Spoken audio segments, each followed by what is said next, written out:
Welcome to the Nausea River podcast. I'm Theo Morgan, and the spring of 2025 was like several lifetimes ago for me. I have a lot I can complain about, but at least the shows were good.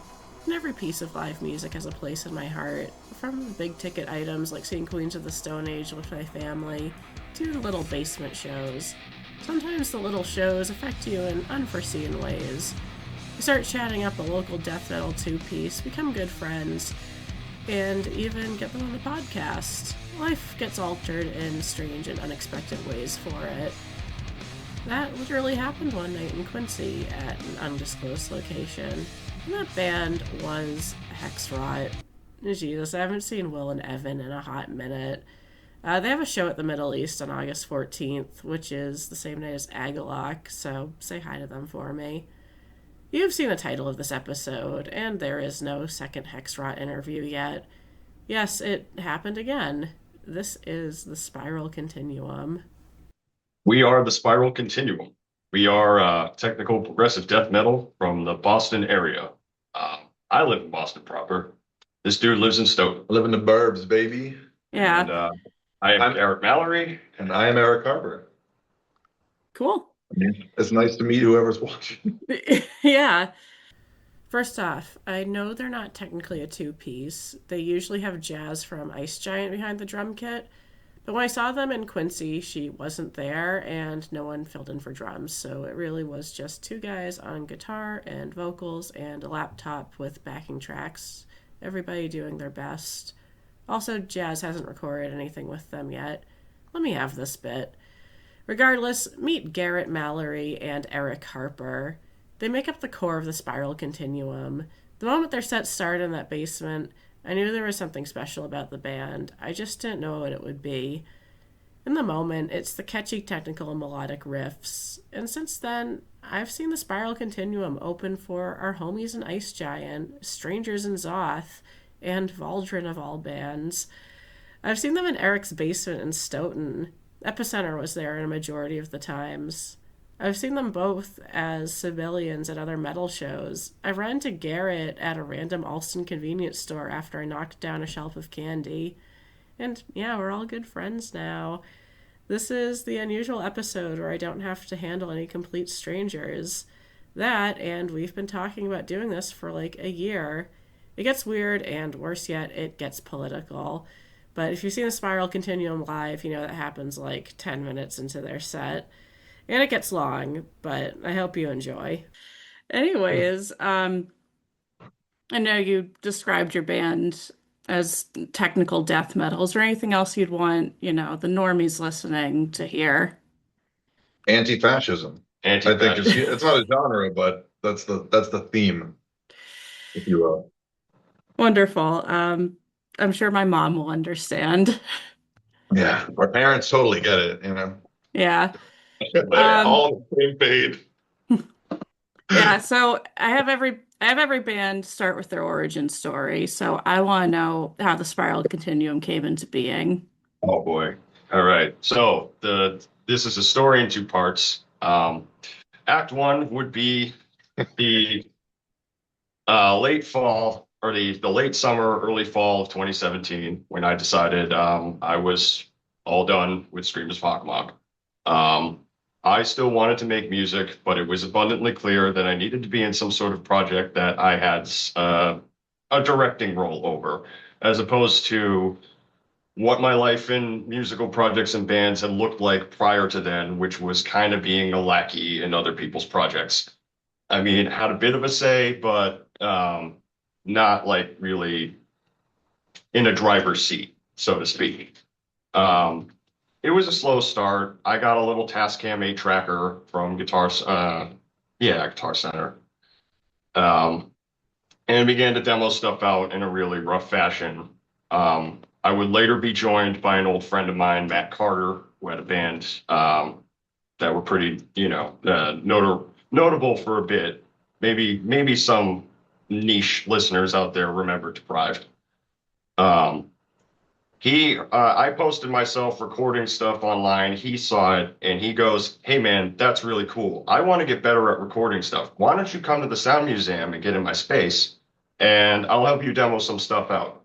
And that's what I did between 2018 and 19 was I recorded a series of songs that ultimately only one has ever seen the light of day. Um, and it was a good experience, but ultimately a false start.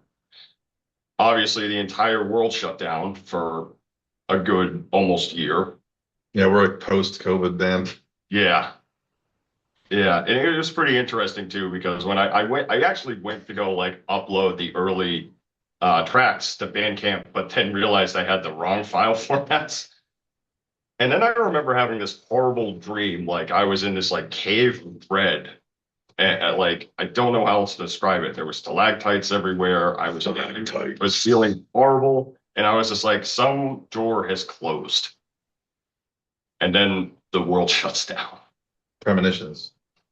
So then this leads us to Act Two. Um, it's around 2022. I'm still demoing stuff, and Eric and I, at this point, we're like Facebook friends. We had met before at Massasoit Community College many, many years ago. He'd actually tried out in one of my earlier projects, which probably more people remember, the Vesticulture. That's a post job. Yeah. That's a tangent though. But we kind of reconnected around that time, and I checked out his Squandered Potential EP and was just like, That's pretty good EP, by the way. yes, go check that one out. Go check out Squandered Potential because that's still very much going on. But I was just like, okay, you want to do this? Let's do this. Yeah, I noticed back in the day when I jammed with him briefly, I noticed that our technique's very similar. We both do like legato licks, and she's very good with the left hand. And I just, I realized like we kind of play guitar very similarly. So I always had it in my mind. Like someday I'm going to start a band with this motherfucker. But I was in other bands before. The most prominent one I was probably in was vocalist of Desponder. But after that, I was looking for some zhuzh. And yeah, that's when I decided, like, I'm fucking, because I had hit you up a couple times. I like to be like, yo, let's join a band. And you were always tied up in other projects. But I was like, I know we got chemistry. So eventually we finally just fucking met up. And it wasn't long after that we started writing some goddamn shit. And that became our first EP. So October 2023. And we had proper file formats. We got that out. We got updated artwork. Sean Hart was instrumental in our, I wouldn't say success because nobody knows who we are, but in the quality of our music. Shout out to Distortion Void, Sean Hart, and Amanda, his girlfriend, who's been featured on a lot of our stuff. They really helped us take it to a level beyond just us making riffs together. Quite literally instrumental too, because he played bass. Right, he played all the bass on our recordings. Not all of them. I think Determinaire Supremus is main. But beyond that, outsized portion is Sean. So yeah. Yeah. And now we sit here before you. Now you sit before me. I will say that I've heard plenty from Garrett about the Screams of Hockomock and Vivisipulture days, but I don't know as much about your background, Eric, besides a Squandered Potential. So, as a musician, where do you come from? I was actually I brought this up today out of nowhere. Hot for Teacher was the first song I ever heard in my life that was like, that is some fucking crazy shit I'm hearing in my ears right now. And from that moment, I'm just like, yeah, I'm playing guitar. That's what I'm doing. And I kind of like learned how to play a couple Van Halen riffs. And then I got into System of a Down, got into the heavier stuff, started listening to my friend Dan Wolfson, kind of like enlightened my musical eclectic vision, whatever the fuck. I don't know. That makes no sense. But I started listening to Meshuggah, The Faceless, like all these more techy technical bands, I guess you could say. And I kind of got obsessed with that. And then it became Gorod, Spawn of Possession, just whatever band made me go, holy fuck. Like that's always what I wanted to do. Defeated Sanity, any band that just kind of blows me out of the water is where all my inspirations come from. Opeth. Yeah, you know what I'm saying? Yeah. So what bands have you been in? Oh, right. I think that was the question. Um, I was in a band. I played bass in Death State, um, Deep Cut, band out of high school. We were pretty sick, man. We were like this very, very just straightforward death metal. And but we were all fucking scatterbrain lunkheads, so it never went anywhere. But they're still all like great friends. And then eventually I started playing drums because our drummer decided he wanted to do other things. So I started playing. I never played guitar in a band. I was in a band called Desponder. We were what the hell would you even call us? Just like very death metal prog, like more prog, but with the death metal twinge, like Meshuggah but shreddy in death metal vocals. And I was the vocalist of that band, and that was so much fun. And we kicked some serious ass on stage. And then after I was out of that band, I just did nothing for a pretty long time. So I kind of fell off of the scene. I lost contact, well, not contact, but I stopped going to shows as much, and I just kind of did my own thing until we started this band. You know what I mean? So I'm kind of like meeting a lot more people now than I had in my 20s. So I'm starting fresh, but I guess you could say. Yeah, for Death State being so obscure, it actually does have a Metal Archives entry. Really, Yeah, but that's awesome. unlike Garrett's old bands, like I've never heard anyone organically bring it up. I wouldn't expect you to, yeah. Yeah. Sorry to disappoint. No, no, I would never assume anyone had ever heard of us. When we were just partiers. Like we just get shit faced before playing.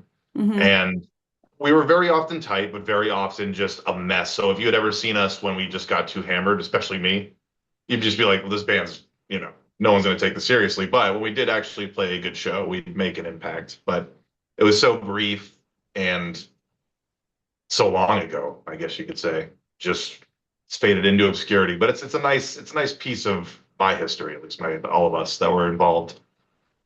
And it's fun to look back on. Those are some crazy ass times. So it seems like, you've known each other a while, even if you weren't like close friends for all of it. But it made me Yeah, wonder, like, in your friendship, what was the hardest thing you two have had to do together? it has been pretty goddamn smooth. Okay. I gotta say. What's like have we ever even been in a fight? There was like there was some there was a little rub over the artwork with the venerate the vial, but ultimately that we resolved that pretty smoothly.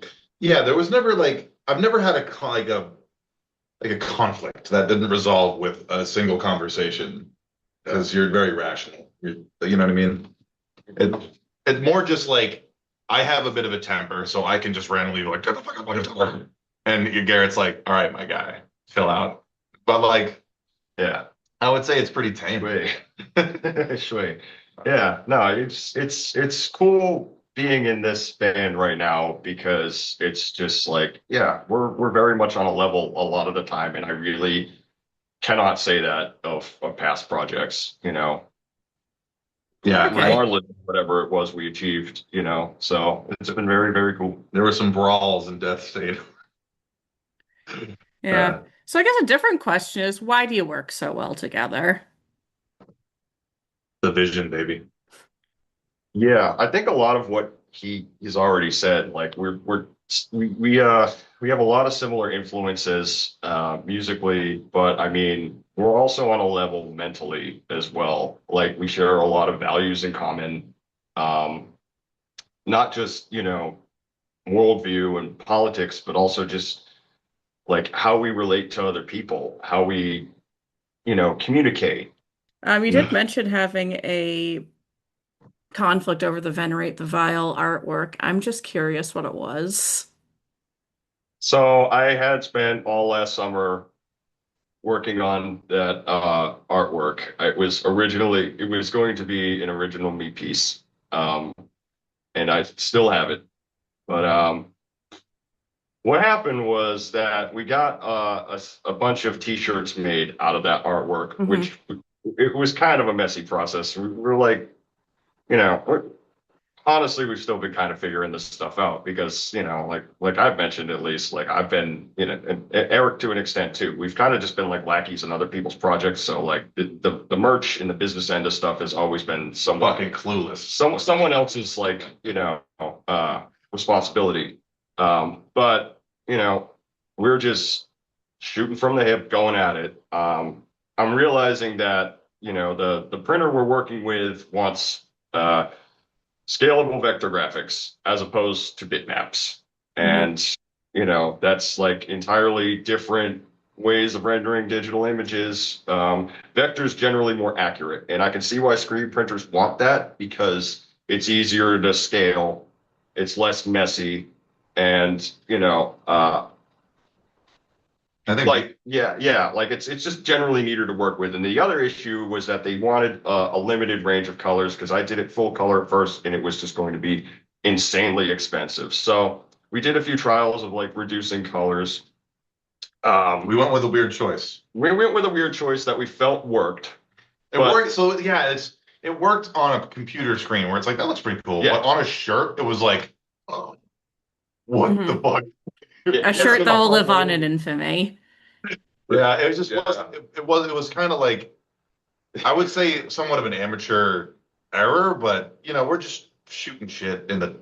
Wait, how do you say it? Shooting in the dark. Yeah, taking a shot in the dark. For It real. was definitely a bit of a shot in the dark. We should mention we will have t-shirts coming soon, which we're only going to sell in person. Yeah. But they're More I merch. wish I could just be like here, right here, but More merch will be a thing very Yeah. soon. Yeah. it's gonna be a lot better. And it won't suck. Yeah. But Yeah, it won't just become crop top fodder. Yeah, exactly. But Yeah. to put a And button like on if you're the kind of band that was kind of more like girlfriend metal, like you could kind of make that a thing, but I remember like it was when I saw you open for Valdrin, I realized like in both horror and ecstasy that the two women there were me and Jazz. Yeah, The ecstasy yeah, was because like if I needed to go to the bathroom, no one else was going to be in there. yeah. I guess we do kind of skew heavy on the dude side of things. We don't do this to lady kill, man. We want to fucking rip fascist fucking faces off, Yeah, I mean that's kind of our main thing. Because Yeah. I all I know is I think you probably relate to this, but like you were saying earlier, we share similar values. And the fucking rage we feel just having to participate in the system that creates these whole things. We just have to like kind of compartmentalize accepting our fate, like having to participate. Like death metal, being in a death metal band is the fucking an amazing outlet for that rage. You know what I'm saying? And being in a community of like-minded people has been revolutionary. Hmm. Yeah. To work in construction and not everyone's on the same page. Let's just put it lightly, man. Yeah. So Um, it's incredibly refreshing to just. I don't know if I'm on like I don't know if you asked a question that relates to this, but Yeah, slight tangent, but yeah. yeah. To sum up the whole T-shirt, like a logo, My album bad, yeah, artwork thing, that's what we're like talking Eric, dearest Eric, made a panicked, sent a panicked text over the whole thing to our longtime artist collaborator, Tico. Tico has done a lot of artwork for Squander Potential and a lot of artwork for us. He's very, very talented. Commission him. He's good. Um, and he was just like, "Oh, dude, we got to redo this artwork. It sucks." And he did like immediately. But then like I was just like, "Well, why is it black and white?" And then he was just, then Eric went, "Oh, fuck, shit. Okay." And then messaged him again. And then He colored it. he colored it. And I saw the colored version and I went, okay. Yeah, I Okay. mean that Like really brought I could not argue the results. It looked incredible. Mm. And I had to concede, like, yeah, it actually looks a lot better than my original vision. But we'll do something with that eventually. Yeah, We'll I do was going to something say with that at some point we have a little extra dough. We'll make some of those shirts. Yeah. They have such a good color scheme. So that is as close to a messy fight as we have gotten into. Yeah, and Yeah. it really was. I Yeah, think one other time, I like, always love to really praise my guests, but the edited Venerate the Vile artwork, it looks way better in my Bandcamp grid. mhm. That's the important part, isn't it? Yeah, for sure. Yeah. And Yeah. that what you're looking at isn't the design we got for the shirts. The shit we No. got for the shirts is like, No. Yeah, yeah, like that's I don't frustrating. I decided to not be that lame person wearing your own merch to your interview. I'm just maybe I'll edit it in, or I'm just gonna let people visualize it. It is a very terrible shade of brown. That's the color that was chosen in the Mhm. silk screening process, Is not it by the brown? ba I'm kind of colorblind. Is it like a light, It's like, bright oh, brown? I mean, if I'm gonna be very crude about it, it's like baby diarrhea yellow. Diarrhea. Yeah. I was gonna say shit I brown. forgot I that was gonna color. say shit brown. I always But forget like, that color blindness if exists. we get, I don't know if that's coming through well. No, if it was Video. if that's that But shade of like it orange, was it might like this. actually be It was like good. this on the computer screen. But then when it translated to the T-shirt, it was shit brown. Yeah. Um, Not like it And would also, matter it because it's completely now like evaporated the break between the background Right. and like the There, wall, there was the no floor, like that all just yeah. congealed. all of the line work like blended together, so it just looked like someone puked and there was some vague shapes Yeah. within. And like I couldn't even show the full picture because like it has been thoroughly destroyed into a crop top for hot days. Hell yeah. I Yeah, appreciate you using the fabric. You're going towards something. yeah. No, it's now it's like yeah. Generally, all the ladies who own those shirts, because Yeah, we're such all a three of lady. them. Oh yeah. Yeah, all three of them have turned them into crop tops, which is great. Love that. Hell yeah. Yeah. Please feel free to do whatever with our merch. We love it. Okay. Um, we'll get to the spicy questions soon, but before that, Spiral Continuum, you have not the biggest discography yet, like a handful of EPs, basically. Yeah. Um, but I still want each of you to pick a Spiral Continuum song you really like and to highlight and talk about it and why you like it so much. That's it. Go for You want it. to go first? Go for it, brother. I don't know. I guess, obviously I like every song. We put a lot of work into all our stuff. I think the song Blood Aura, he actually came up with this beginning riff, and I just thought it was sick, and I kept going with it. And then the lyrics with that one were particularly just like, they just came to me as I thought of them. It was very quick. I was on like a jog, and I was like trying to come up with, and basically that song has a more terrifying vibe to it, and it's because it's meant to be that way. It is about like whatever you want to call it, like mercenaries are just like a gang of. I'm sorry, this is taking. Extraterrestrials. No, just normal people that basically they infiltrate a soiree or like a gathering of very elite rich people, and they hold them at gunpoint, and they force feed them psychedelics. Like they don't physically hurt them. They don't like beat the shit out of them or shoot them or kill them. They just force them to eat massive amounts of psychedelics. And then once they're all tripping and they're easier to control, they get them all together and they just display all of the atrocities happening in the world due to their negligence and or capitulation or there's a word Complacency. no. They're I get stuck on words so badly. Their complicity in I think that's the word. That's a Anyway, good one. so basically they get tormented in a psychological hell for at least as long as they live, but to them that could seem like eons because they're stuck in this psychological paradox. And just before I close on this, there is a show called Common Side Effects. Have you seen that? No. It's actually brilliant. It's a short show so far, but there is a CEO that owns a pharmaceutical company, And basically, I don't want to give too much away about the show, but what happens to him at the finale of the show is that he gets trapped in like a psychological hell after being a horrible person. And I'm like, that's exactly what the fuck I was talking about. Like it was so like, I guess it's just a sign of parallel thinking. I'm sure it's not that original of a concept, but just it was interesting to see how perfectly that portrayed what I was talking about. So shout out to that show. It's really, really good.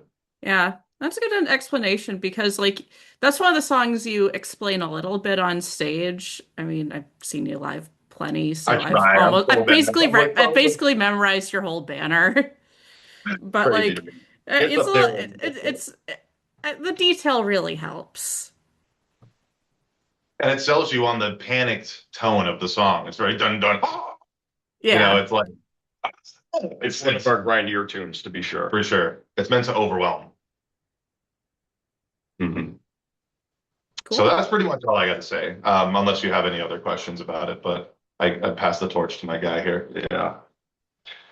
Um, Likewise, that is, a tough one because I am like pretty proud of it. A lot of stuff we've done, but I'm gonna have to put my chip down on Blood Oiled Machinery, to be sure. Um, Not just because, it's a great song. We put a lot of care into writing it. Um, it's like we did that because we feel it's an important message. Um, that is, there are people, Palestinian people, being genocided with our tax dollars, and they have been for 70 plus years. This did not start with October the 7th, and it has been a horrific thing to open up my social media feed and see dead children uh, regularly. And that's just me, a comfortable Westerner, seeing secondhand trauma. I can, all of us can but imagine what it is like to be a family in Palestine right now. And I felt it was important to distill this into song form because media is just not discussing it honest here. Um, it is all sympathy for the wrong people, for the perpetrators of this genocide, Israel, and And us. and us, and uh, not one, not a tear, not any sort of gesture towards the people who are being decimated right now. And it kind of seems par for the course in a settler colonial state. But, you know, without with absolutely no pretension, or no intention to feel like self-important about it, like because we have written this song, I have witnessed stuff like my old housemate Ian. Um, Whenever we play this song live, we get this crowd chanting with us, saying "Free Palestine" with us. And my old housemate Ian has a lot of physical disabilities. It's hard for them to be outside. They're on disability income, and like, they got a lot of challenges. But when they had energy to come out and see us at the Sill, and because we played that song and we did the chant, they were able to shout "Free Palestine" with a group of people, like loud as fuck, you know, in the middle of Boston. Surely people passersby heard it.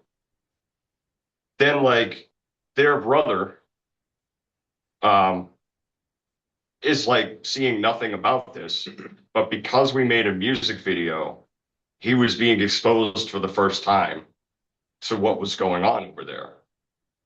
And so like I don't know if it's going on for more people, but I'd like to think that we made a small difference in that regard.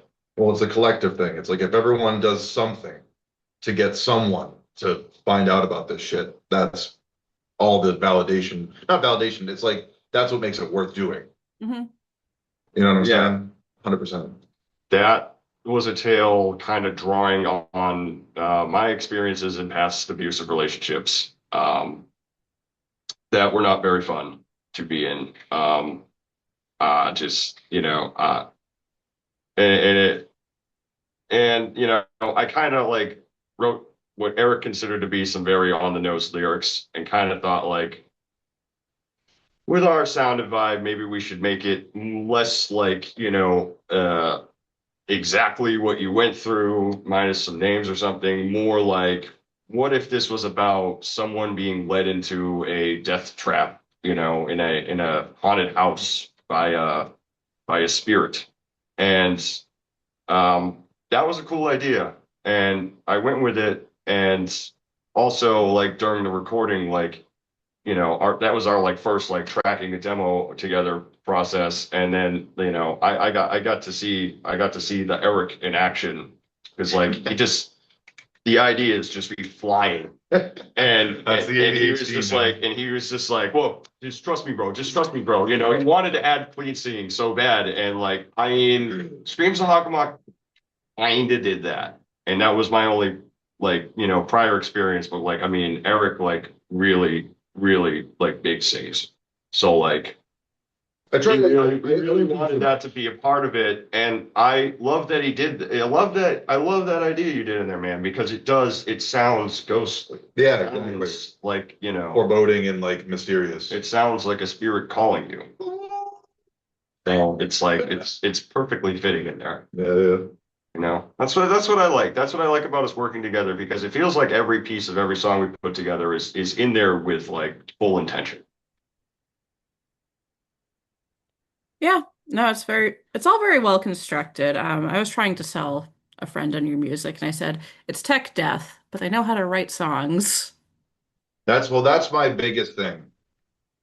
Yeah. Is I am fucking obsessed with songwriting.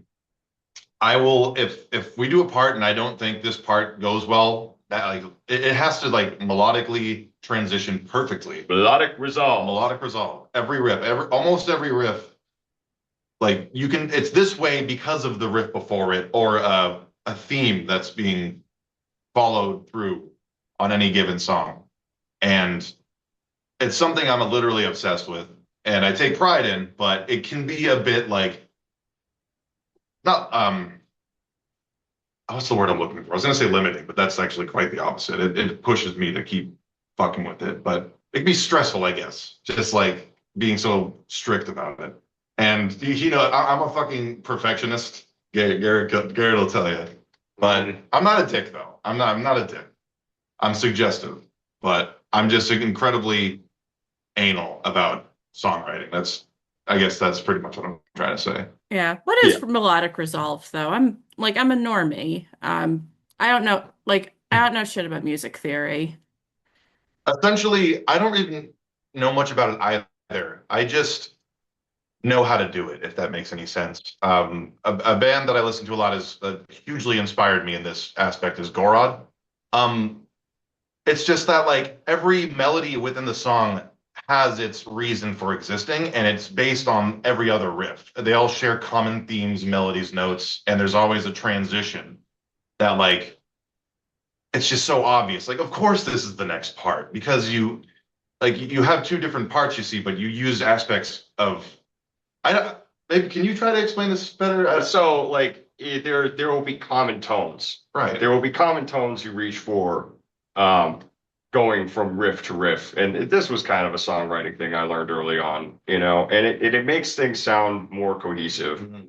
Make it sound like a full package. Yeah. Right. I Instead of just a compendium of riffs. Right. Right. I, on the other hand, I don't, I appreciate a lot of jazz and stuff. So I definitely, don't, I am not allergic to dissonance and things of that nature. This is why I like AVI and, the riff and Blood Aura are kind of that stuff that comes out of my brain. But like, there were definitely moments where I like early on, like I would kind of do like a chromatic transition, and Eric would be like, "No, it'd be better like this." and then he would kind of like mold it to a modal scale or something. And I'd be like, yeah. I mean, I get it. Melodically, that makes more sense.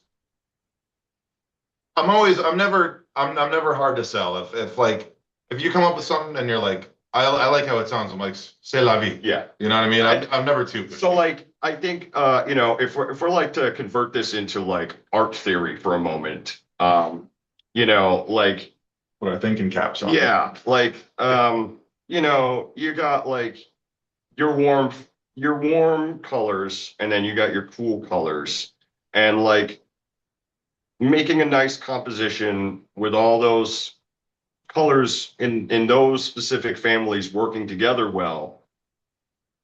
That would be a way of illustrating melodic resolve. Dissonance would be like taking whatever, wherever, and just getting all Jackson Pollock with it. Although I will say, even with dissonance, I'll try to still do the melodic resolve. Yeah, because then that shows how to use it intelligently, and you're not just like an inexperienced musician. That's the difference. That's what the good jazz guys do. Yeah, of course. They know how to work in the chromaticism and make it feel melodic. They're fucking the jazz people like know music like a language, like straight up. Like Yeah. I mean, I guess you could say that about anyone that does music, but with jazz specifically, it's like they know every fucking note they're playing and exactly how to use it in any context. I got a lot of respect. That's why I'm hugely into Defeated Sanity right now. But still death metal, but jazz inspired. I'm sure our jazz can play some jazz too. No, she sure can. Sure can. She sure can. I can't wait to start writing stuff with her involved because, sorry, can I go on a tangent real quick? Yeah, you can go on a tangent. I don't care.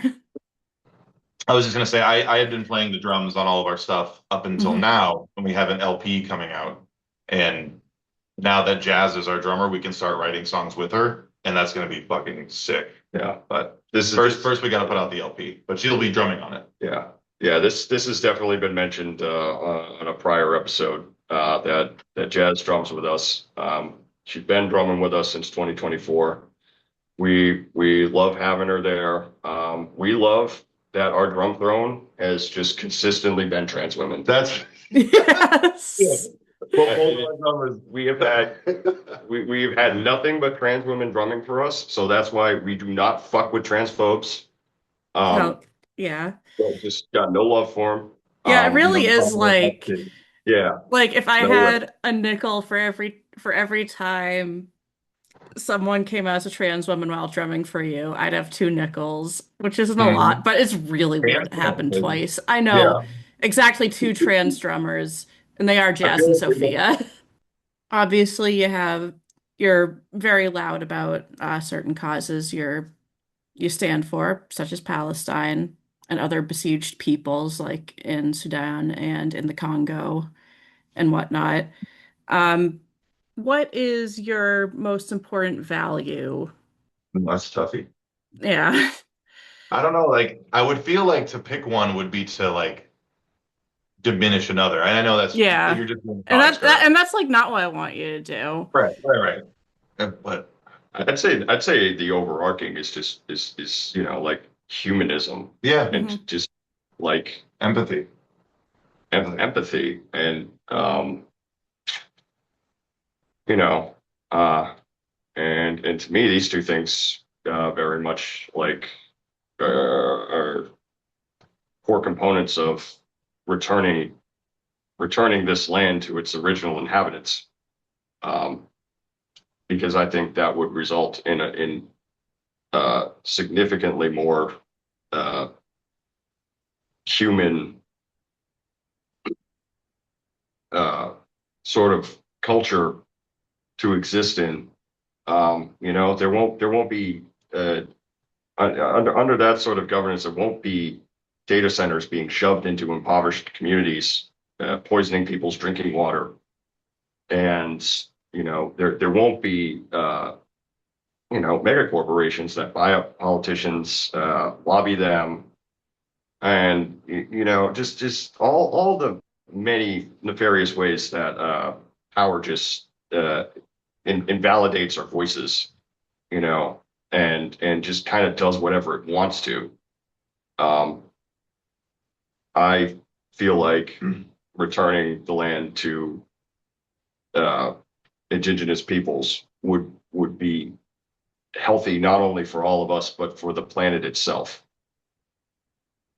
because their culture is very much rooted in respect for the natural environment and you know using it in a way that respects natural rhythms and cycles, which just in industrial late capitalist culture has no such respect for. I guess to add on to that, like my worldview in particular comes from, I guess you could say, how almost nothing in human history, even great achievements or things that we were told were altruistic, like there's always been nefarious intent behind it. Because not literally everything, but when power is involved, um, and how little, like the older you get, the more you realize how little the well-being of other people and other beings is considered, and how it's not just an afterthought, but like it's laughed upon. And getting to realize how basically the entire life that we all live has its involvement in some way, shape, or form really just has been um, shocking me, not shock like to my core. And it's basically just I don't I'm so where am I going with this? I guess you could just say this is kind of my motivation for why I want to do stuff like this, and it's never for the clout. I like, and Garrett could say Yeah, the same. yeah, It's all about community, building communities, and just fucking being against this inhumanity. I guess yeah. just Taking a stand against inhumanity. That's very much like that's a long arcing thread in everything we do. And and we're not just complainers with instruments and microphones. We threw a benefit here for Trans Lifeline. We raised $1,400, yeah. and that felt incredible to do. That is the kind of thing that when I think about, like success with the band, that is the sort of thing I look at. It's like, wow, we raised a lot of money for a good cause we know is going to take care of people. And just recently there was the Coachella event at O'Brien's, Yeah. organized by Deb of the Outlords, and she fucking blew us out of the water. It wasn't a competition, but like when I heard $4,000, like my jaw just hit the floor, and I fucking love that. I'm so proud of them. I'm so proud of all of us. Like, it's And we can all do. really in the Boston scene, like the Boston scene, like just everybody seems to be about that within metal, which is great, because honestly, I was out in suburbia for a while. I had no idea. I had no idea. And Garrett's my like gateway to like exit suburbia. yeah. Yeah, it's just that's like kind of tangible. Like, I guess we can get into that, but like I loved that, our benefit was followed up by another even more successful one, and I just want to see that train keep going. Hmm. And I think I want this to be a trend. we want it to be a trend, But not to be trendy, to actually fucking to make some fucking difference. make an impact As small as we can do. and take care of our community. Yeah. And I think it's good to have that kind of hope. Now, my next question is probably, it's not meant to be contrarian. It's just meant as a thought exercise, with that comment about um, prioritizing the indigenous of wherever you are. But we're in the US, and as far as I'm concerned, none of us are native in any respect. I know I'm not. I know I'm just the descendant of European immigrants. Um, As are we.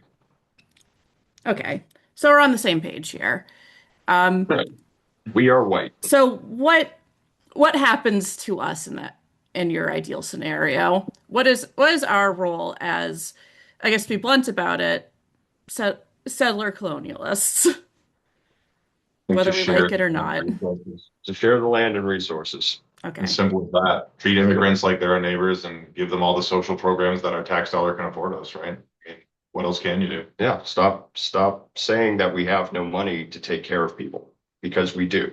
We just don't. There is a political structure in place right now that has zero desire to listen to anybody's will, especially, non-white people, and non-men, and anybody who falls outside of the neat, man-woman binary.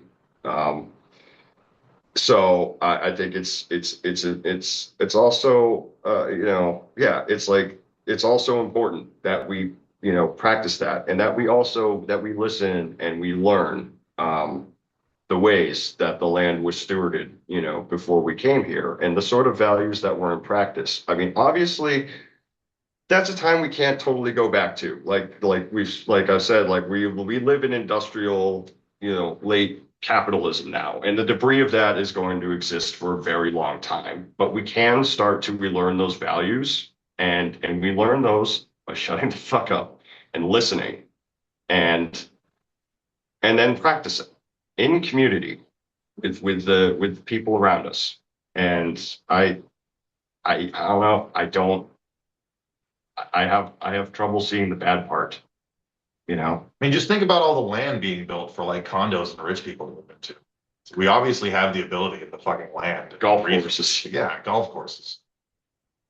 It's like I'll let them keep one per fucking whatever, and then the rest of it can be land used as something fucking useful. I mean, grass is pretty, but it's also just not very, as far as plants go, it's not even that. It's yeah, like the suburban like landscapes are Yeah, it's horrible. Like there's supposed to be that's supposed to be food for insects and other animals. quick rant. You know, I'm sorry. yeah. I do fucking construction, landscaping. My job partially is to maintain lawns, and I hate it.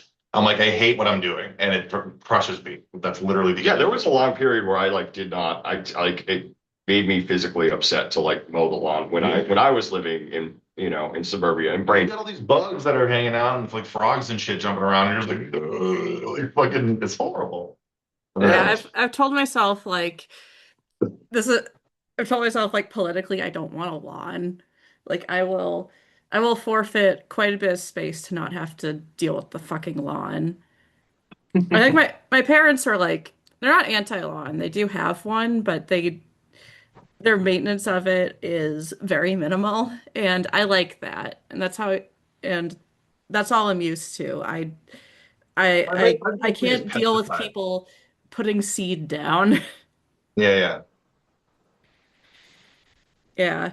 It is Um, hard because it's like, what do you expect people to do with all this shit now? But there just has to be something we can do to like make better use of the land that's being used for nothing.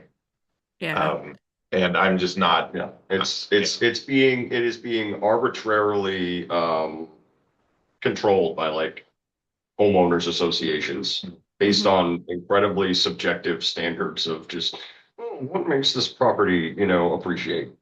HOA, baby. And it's completely contrary to what is actually healthy for the planet Earth and all the living things. So much of the shit that I do at work is like putting weed, fucking all this shit down, and it's like this is so just so people can have like pretty looking shit. It's important to keep your stuff safe from vegetation and overgrowth, but to make everything so pristine, you need to like throw chemicals down on the ground and shit, and it's just not Hmm. healthy for the environment at large. Over the years, I have seen just heinous amounts of food waste, and it's disgusting. It disgusts me. I don't listen when they tell me, you're supposed to not, you're supposed to, when you're done with this, you can't feed it to other people. Fuck that. Yeah. Yeah, I was about to ask, like, yeah, what's the most heinous thing you do for your job, but you already unloaded. Yeah. So I work in IT. I don't do the purchasing, but I Yeah. have to like in my personal life, I haven't bought like I'm very careful with like the new technology I buy. Mhm. A big one is like for the boycott, divest, sanction movement. One of the big players on that is Intel. So I've been neglecting like many upgrades because I don't want to buy Intel products, especially because they have caved to pressure before when it comes to like factories in the West Bank and stuff. Yeah. So I so they're kind of my focus for my home life, which is just, not getting new computers basically. For my job, we have to purchase hundreds of Intel products. Yeah, And I like know. I'm not the boss. I'm not the boss of it. It makes me feel kind of ill. Yeah. But what also would make me feel ill is using AMD processors because I hate them. There literally is no ethical consumption. There is no ethical Yeah. consumption of capitalism, but I will say that there's better ways to consume.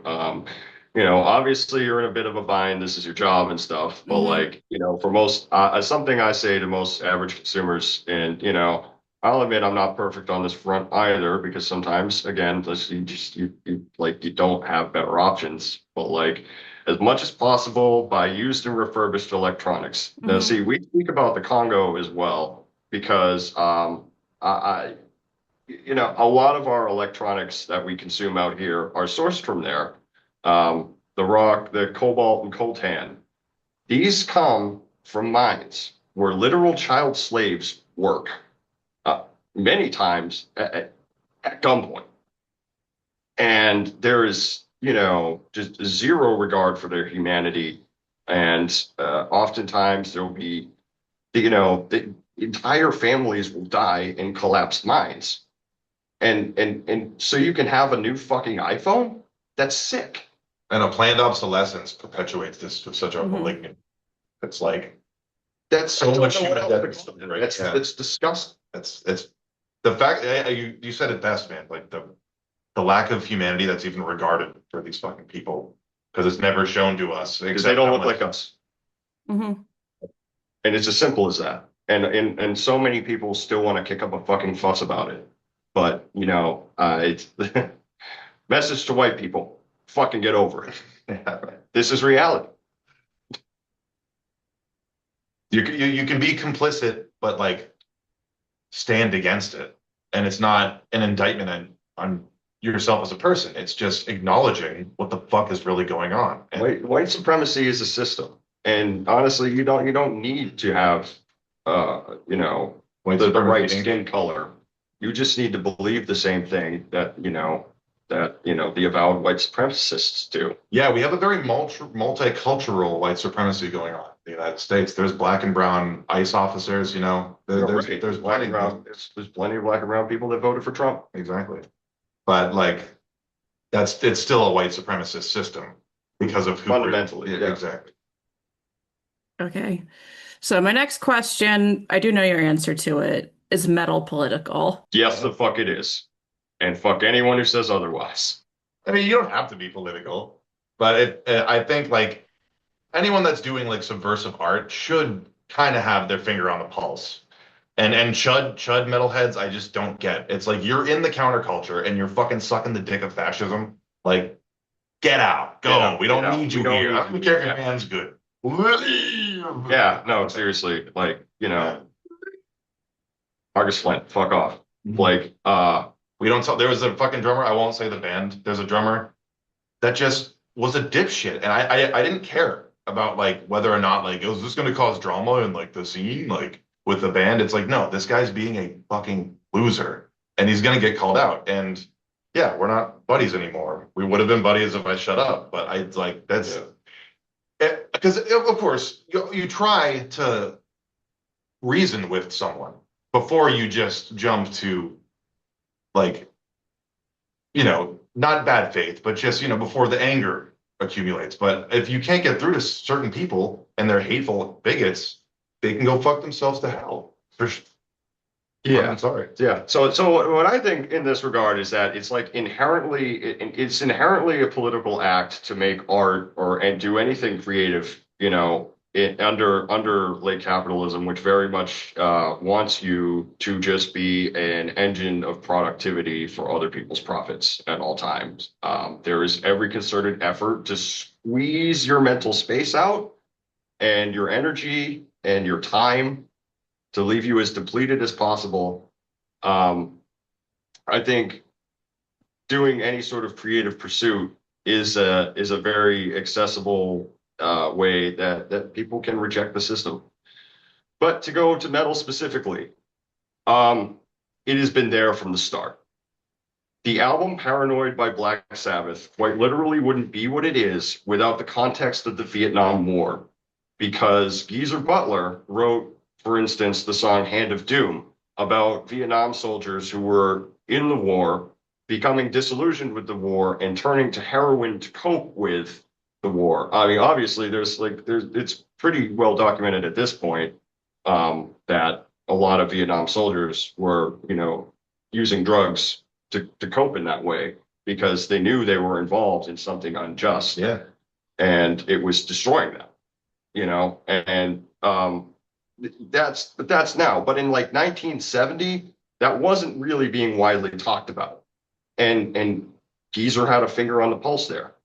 And, and because he put those lyrics to paper, we have, a legendary album. That band went on to inspire, not only all the metal acts that followed them, but like they inspired hardcore punk. Henry Rollins like doesn't have enough good to say about them still to this day, I'm sure. And like I think they, very much opened that door, not just to like dark negative themes, but to also give people an outlet for their views via heavy music. So it was there from the start. Yeah, I agree. Yeah, I was definitely thinking about it leading up to this interview, and I came to the conclusion that metal is often about people's grievances with the world. We're very Mhm. lucky that Black Sabbath was unusually woke.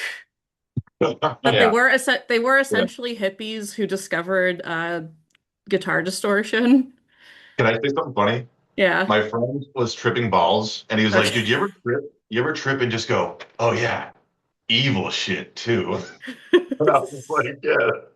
Yeah, and I'm like sorry. like the deeper end of this too is that like Black Sabbath, like many of their contemporaries, were heavily inspired by the blues, and that Yeah. is unambiguously black music, Right. and Mhm. that is that was a people's way of channeling their frustration at their oppression, channeling it into art.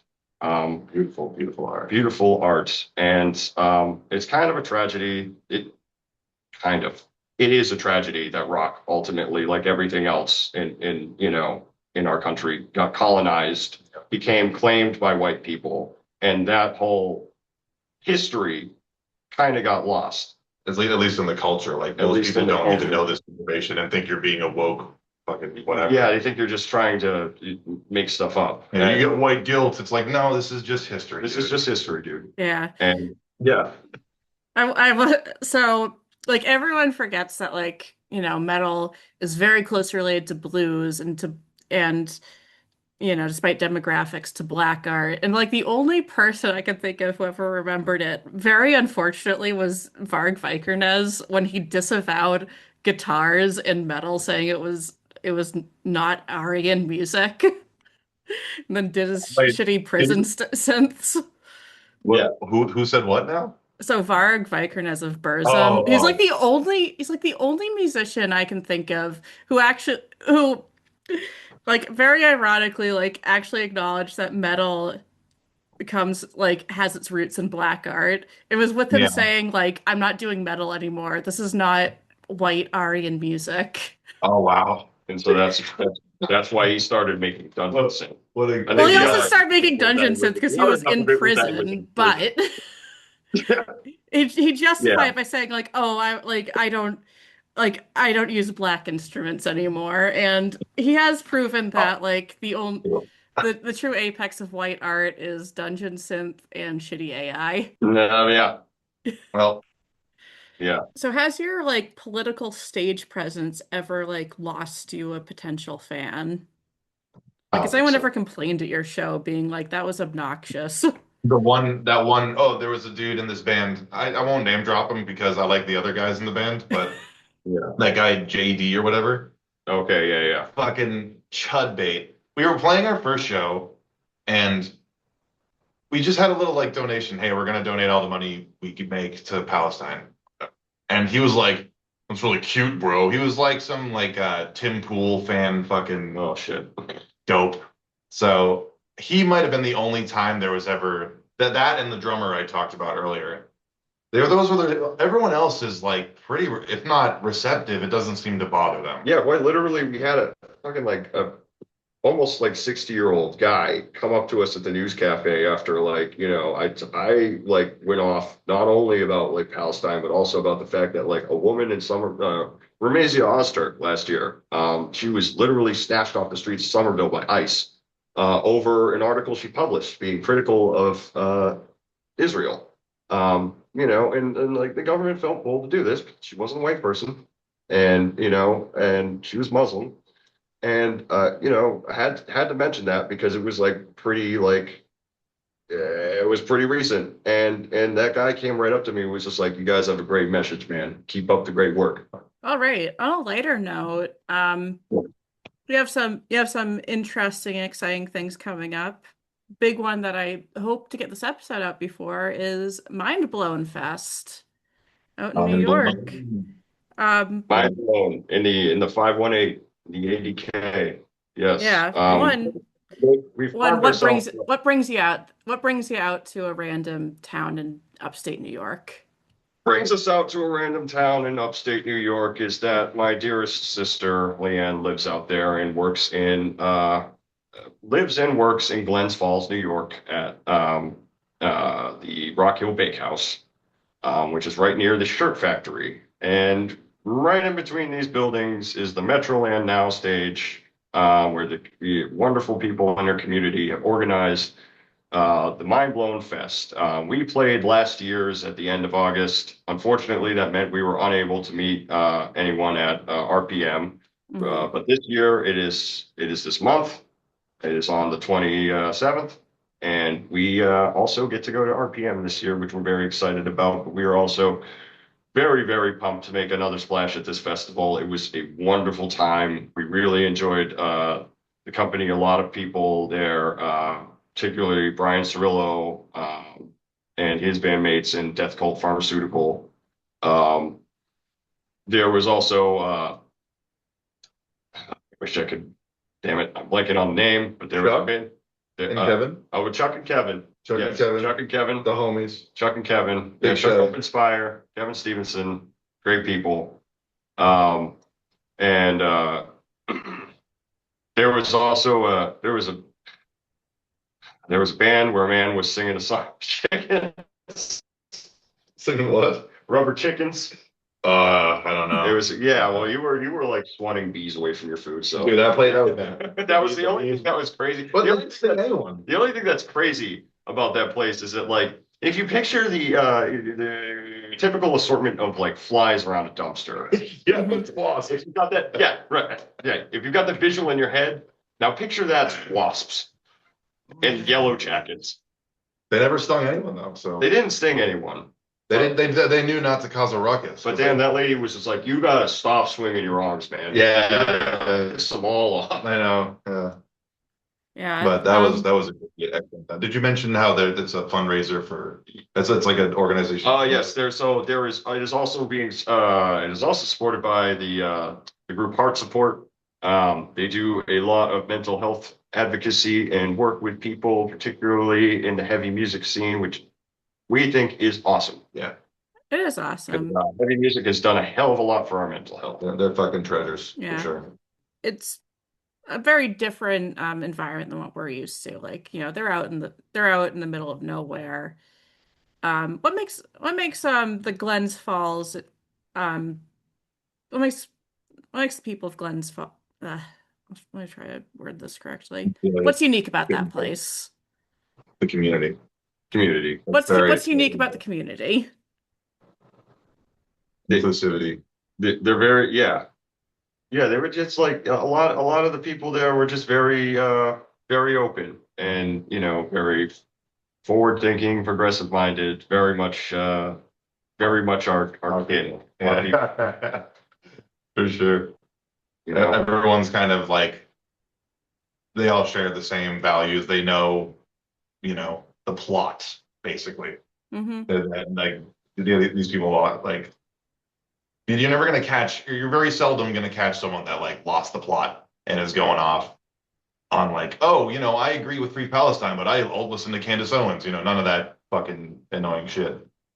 Cool. Yeah, there was one guy who just had like not enough good to say Right. to you, like over by the van in the parking lot and stuff.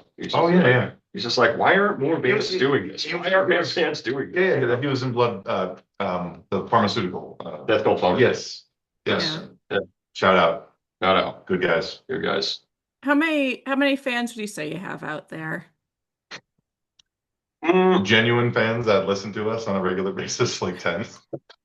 yeah, and one of them is my sister, and Hey, 9 fans isn't so bad. yeah, and I'm just happy anyone's listening. Leanne is doing all she can in her power to like bring us up at any opportunity. And she's wearing our shirts to work, she's Aw. distributing stickers and she's, very much spreading the word like, hey, my brother's in the band, they're kind of good. I mean, we're making our dent. People know we're out there. We're like we said, we're all about community and tech death, especially like with the variation of our music, it's niche.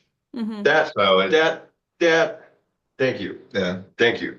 That was the coolest thing about Mind Blown Fest was that it was all just it was such a niche assortment of different genres and styles. There was, like the threads were like, the common thread was kind of the instrumentation, guitar, bass, drums, but Mhm. then, like plus or minus a bunch of extra things, obviously like Uncle Frank Says No, they were a ska band. They had a full brass section going on.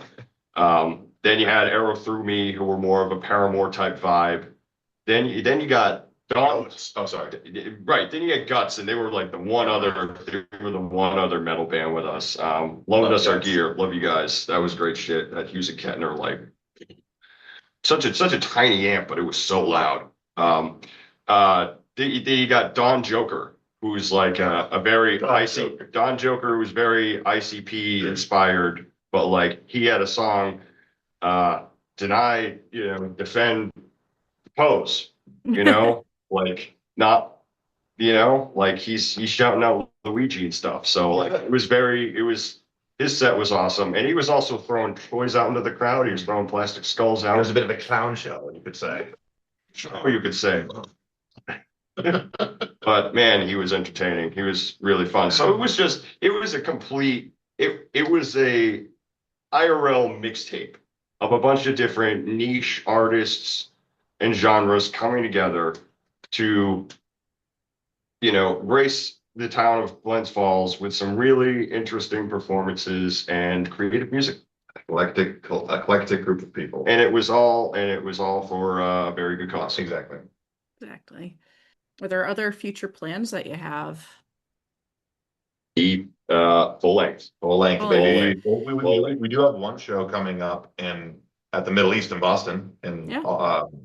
Yes. on July 26th, right? Yeah, So, Yeah.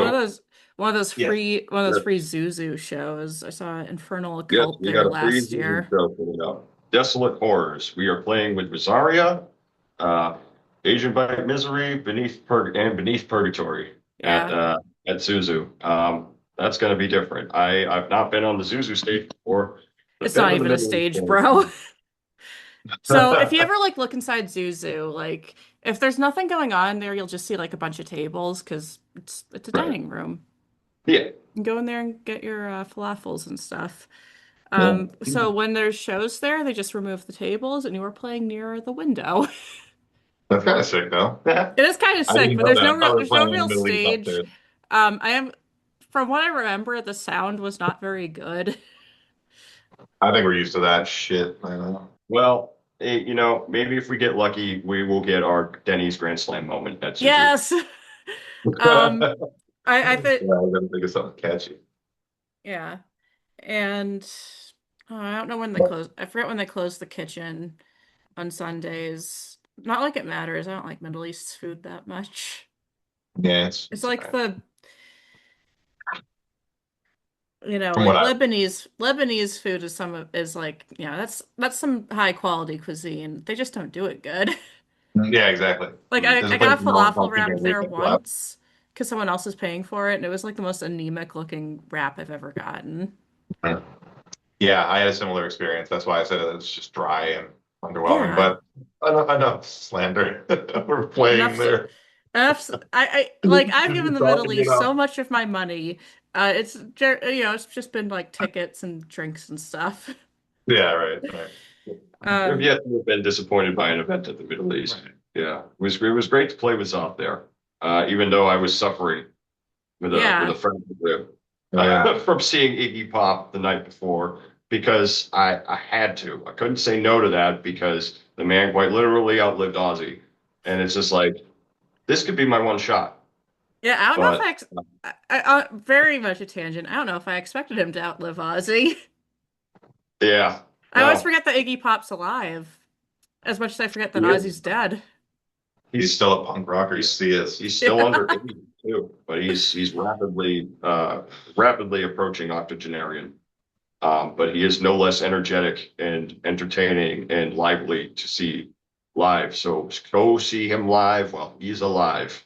yeah, and go to urgent care if something hurts. Yes, do Yeah. that. Don't wait a week like I did. Yeah, yeah. I've heard. So you've been dropping hints that there's going to be a Spiral Continuum LP. Is are Mhm. you is there anything you can reveal to the audience, or is it something that has to be kept secret?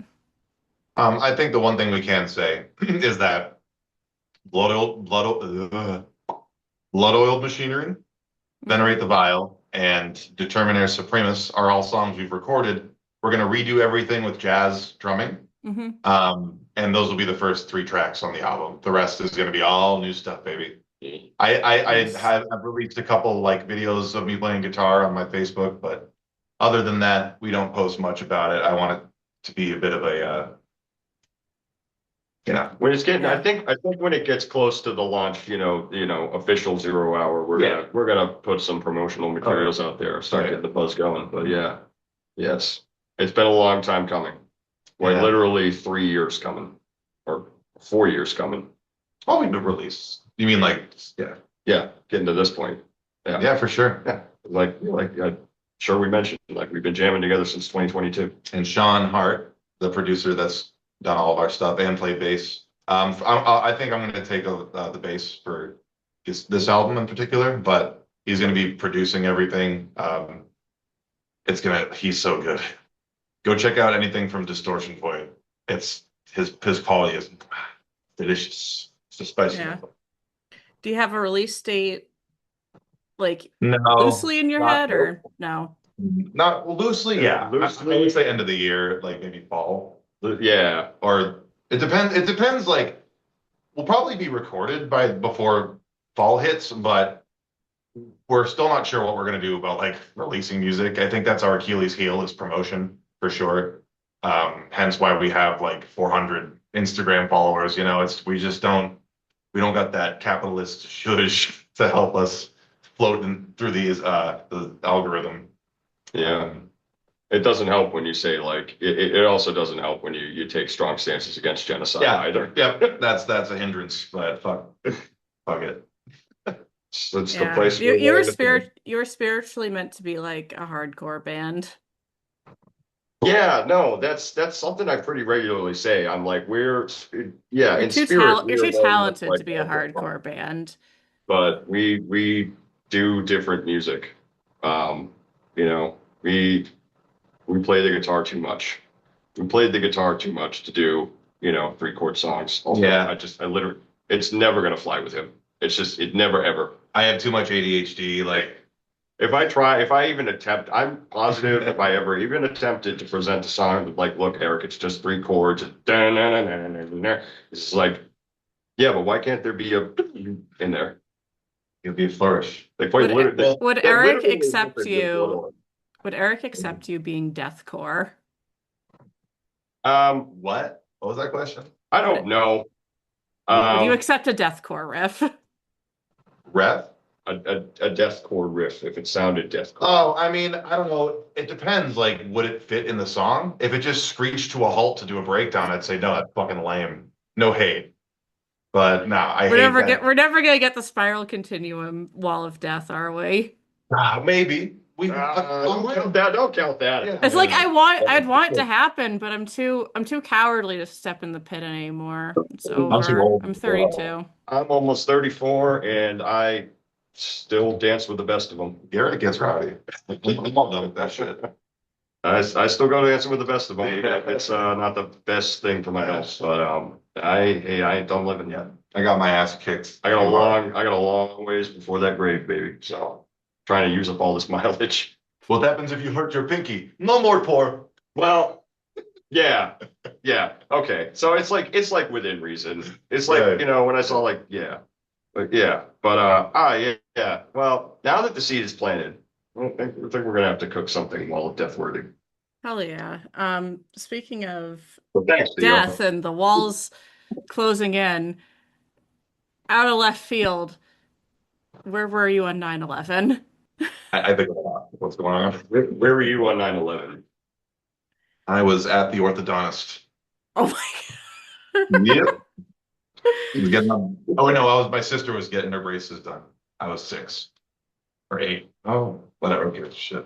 you would have been 8. 8, right? You would have been 8 years old. Yeah. Yeah, you're at the orthodontist. Did anyone say anything at the orthodontist? Yeah. Yeah, everyone was talking about it. It was freaky. And I'm just a kid and I'm hearing like 2 giant buildings fell down. Like, it was crazy. So Okay.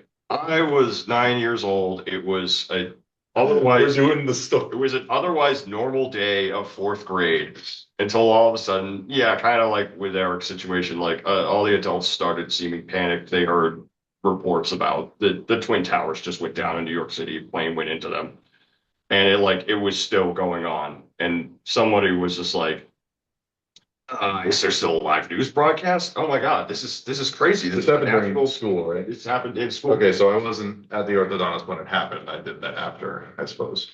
Yeah. Yeah. So somebody ran into the AV room and like grabbed the TV out. They were scrambling to try, the teachers and aides were like scrambling to try and like hook the TV up to cable and like get it to come in. I remember it came in for like 2 seconds and we saw some like grainy footage of just like, yeah, the Twin Towers in smoke and people in just like chaos and stuff. And yeah, like I was 9. I was 9 years old. I didn't know how to process any of this at all. I actually made a little like I was always computer savvy. I have a dad who's been in IT for forever. My When he was starting to condolences. learn, when he was starting to learn, like it was not even computers, it was like punch cards, you know. So like he's been doing IT for a really long time. He got me computer savvy very early, and like I made like an animation with a paint program of a plane flying into the towers because I Is was this a kid. lost media or not? It might be lost media, Oh, yeah. It might be lost yeah. media, but what is not lost media is that I have the original broadcast on tape. I took home from my parents' house all the tapes that I grew up with um, because physical media is precious. And there was this one tape that otherwise seemed like home movies. Myself, my cousin Dean, and my sister all messing around. We're filming games on CartoonNetwork.com. And, you know, we're just playing them and we're yelling and stuff. But then all of a sudden it cuts out. And what it cut out to, because the home movies were taped over this, it cuts out to the original live broadcast of 9/11 while it was happening that day. And I completely forgot that Flight 11 left Logan Airport. Completely forgot that there was a Boston connection to 9/11. And I learned that in real time watching this tape. And I was just like, oh my God, this is crazy. Like, we just have a historical moment A on relic. tape. A relic. Yeah. And like, yeah, no, this is, and yeah, like this, every millennial, it's like same story. It was just like, there was that day and it just, and the fucking hits have just kept coming ever since, you Yeah. know, Yeah, 7 years I was old, always confused by golden people age. being like, "Oh, at school they showed us the 9/11 broadcast," because I don't know, my school seemed hermetically sealed. My mom, I she's gonna be watching this and she can correct me later. She was either like working part-time or had, kind of softly exited the workforce and was glued to the news, um, and immediately rushed to school to pull my brother and I out. And like I'm in the principal's office and she like sits me down and she's like, a plane flew into the World Trade Center. And all I can think is, yeah, what the fuck's the World Trade Center? Yeah, same. Yeah, Mm. I didn't know what that I was. thought it was Dave I thought it was McCarthy. an accident. And I'm like, oh my gosh, it's so sad. What a terrible accident. Yeah. Yeah, it was not an accident. Yeah, no, I mean, an incredibly fucked up thing to happen to innocent people. I will say though, I kind of get the causes that motivated that attack. Like it's murky. Like I kind of get it, but it was taken out on the wrong people. It Yeah. was taken out on people who had nothing to do. Cancels. Nothing to do with any of that. Yeah, Yeah. I guess there's no way you don't get canceled for a take. Yeah, I I guess. mean, it's one of those things where like you have to have a bit of a nuanced view if you live in the Northeast. Like knowing someone who died in 9/11 or like, having that 6 degrees of separation, like it's not that uncommon. Like I have a friend whose grandma died Yeah. because I she was mean, on we flight got 93 or whatever.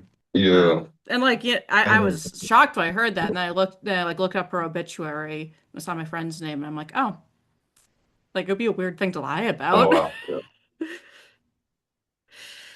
It's a Um, very good thing to be angry and indignant about American imperialism.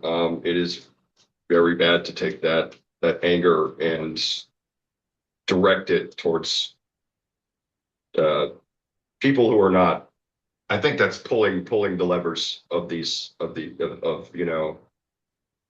decimation. that's mhm. a common theme of humanity, I think. It's just not being able to separate like governments and power from like the individual fucking person and the population. It's like, how is that? I just don't get what's so hard about it. It's like it's not the Jews, it's fucking the Israeli government. Yeah, You know what I mean? there are tons of Orthodox Jews in New York City protesting Israeli occupation every single day. Are they anti-Semitic? They seem like the purest embodiment of the Judaic faith one could hope to see. And I just see this happening with just everything, really. It's like it's common in populist right-wing circles where it's like, okay, I like what you're saying, and then they just fucking take a nosedive down to some other form of bigotry. And it's like, what do you come on, you're missing the fucking point. Like, okay. We yeah, I ain't gonna rant about this. But We could talk all day about yeah, it. we could. We really could. Yeah. Will you ever get a permanent bassist? It depends. Right now, Jack Eaton's taking the role, and he's doing an excellent job. Been crushing it. Yeah, he's been crushing it. He's just uncertain if he wants to take the official role, and we're going to let him decide. Right, whatever he's doing right now is perfect and great. And if one day he decides, I'm too busy with other shit, and we got to find someone else, it is what it is. But for now, he's cutting the mustard. You know what I'm saying? Totally. Yeah. No, And Jack's cool. Anyway, what's How many people have offered to be your bassist? I feel like it was I remember like long ago you're playing at feelers for like having someone fill in for bassist, and there seems to be a lot of responses. Foliage, Sean, Dan, and Jack. There's been people that hit us up, and not to be rude, but it's just like, I don't think you got the sauce, guy. It's like, no offense, but Yeah. we've had people hit us up, and it's just like we we we don't want to just like have a bass player. We want the bass player to have his own or her own flourish or Yeah. their just whatever. Like we want them to the bass riffs to be just as spicy as the guitar riffs. Whether I write them or did they decide to write them themselves, or Garrett writes it, I one thing about a lot of metal that pisses me off is how buried the bass is. I remember Planetary Duality, one of my favorite albums. If you listen closely, you can hear the bass, but I always wish, like, why is it so quiet? Like the bass is always like Like let it sing. That's why Obscura It seems was like a modern thing too. But because if you go back into like what is Iron Maiden without Steve Harris? yeah. Pretty damn empty Well, without him. And then like Death. right. A lot of their like I mean fretless bass is like on full display Right. by Steve DiGiorgio. Yeah. And so I don't know. Maybe it's been an on and off thing. Yeah, You I know, will say that like, yeah, exactly. I feel like black metal, like you're almost never hearing bass. One of the 1349. They're I was one of the gonna bands that actually can hear. I was gonna bring up Krallice because they actually have like Oh, yeah. a world-class bassist, and it does make a difference. Yeah, for sure. Yeah, And like I think seeing them live like, was a fucking delight because of that. mhm. I think what I was trying to say wasn't that it doesn't exist because there's plenty of like beyond creation. Yeah. What's the band I was going to say? First Fragment. Like the bass is very Mhm. obvious and prominent, but I just get sad when bands that I know have excellent bass players don't get to shine as much as they should, and that's a tragedy. So I Yeah, guess I think yeah, so. yeah. So encompassing all that, we want our bass player to sing, not just be there, you know? yeah. It's kind of the whole vibe. We kind of want like everybody to have a time to shine. Right, exactly. It's a Yeah. whole team of musicality, not just like last thing I ever want to be is like the guy in front, but everyone's supposed to look at. It's like now we're all There is we're a there is no I There in there are band. there are two guitarists who both do vocals. Mhm. Yes. So, Yeah. Typically he takes the lower register and I take the higher. yeah. Yeah. That's where our voices sit more comfortably for sure. Yeah. And I'll do a little sing here and there. My singing live Yeah. needs work because if I scream for too long and then I try singing, it's like, uh-oh. I will say that But like you have the opposite speaking voices from that. well, from what? Well, I mean like I wouldn't so like for Eric, I would not describe you as having a deep voice. Like you sound Really? like not particularly. I describe Okay. Garrett as having a very deep voice when speaking. And then like But it's flipped for growls, yeah, I guess which yeah, it all depends on what you're using, I guess. yeah. It just for me, low screams just are the least straining and most just easily they just bellow out of me. Whereas when I Hmm. try to do a high scream, it's a lot more effort and I'm more likely to hurt my voice. So I just leave that to the Garrett. Hmm. Garrett, Yeah. Garrett, have you ever done clean singing on an album? On No. a recording, no. No, I've not. Well, How much sorry, go ahead. would it would it ever cross your mind? Yeah, potentially. Wow. Obviously it's gotta be tight. But I do vocal exercises like pretty regularly Wow. because that also helps with the screaming. Right. Yeah. Because a lot of that's something that's kind of like it's a cliche, but a lot of people tend to slam death metal vocals as talentless, so anyone can do that. You can't. If not if you want to be doing it consistently, you can't just get up there and yell. Yeah, you're You gonna know, sound like Chris Barnes if you do it wrong too much. and then you're gonna fuck up your voice for life. Yeah. So you gotta know proper techniques. You gotta know how to exercise that diaphragm. Once again, thanks to Garrett and Eric for talking to me. Not unusual, but we have the camera on this time. I didn't get this out before Mind Blown Fest 2026 after all, but catch the Spiral Continuum at the Middle East later this month. Their set tends to be the same, but they have real merch now, like shirts that look good and CDs too. Check out the links in the description because Garrett put in a special request to shout out Land Back for the People, a podcast focused on Indigenous issues and liberation.